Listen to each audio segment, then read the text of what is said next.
This is Kilo Charlie 9, Victor, Kilo Victor in the Qso-Vlog network. We are here every Friday afternoon from 3:30 till 5. And some of our recent adventures in Radioland is having to do with our SB-220, which is a tremendous amp and usually very, very quiet, very cooperative. But mine recently has been spasmodic, to say the least, as far as operation. And the first thing that occurred was I looked in and one of the tubes was not lit.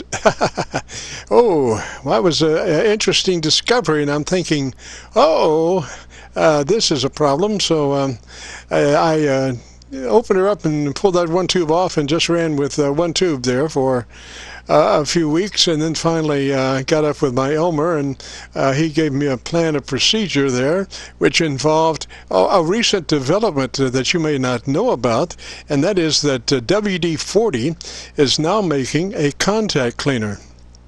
Now, I for a long time have been using WD-40 as a pot control cleaner and lubricant. It does a tremendous job there because it does leave an oil residue, which is exactly what rotary pots need to stay in shape over a period of time. But anyway, now with the contact cleaner, it works great as far as getting in there and cleaning the socket holes. And also, you want to take care of the tube lugs themselves. The procedure there is a razor blade scraping away from the tube on the tube lugs and going all the way around, and then coming back with that WD-40 contact cleaner around the lugs and clean them again, and then go through the sockets, and you get yourself a thing called an orifice cleaner. Not an office cleaner, but excuse me, an orifice cleaner, which is a brush, a thin brush, and you can get them at Home Depot. No, correction. Make that,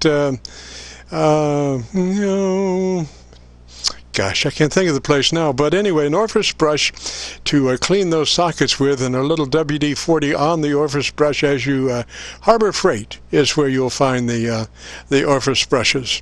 They're just right for working on the tubes of the SB-220. So anyway, you go through there and clean all those, and then reinstall the tube. Be careful not to touch the tube.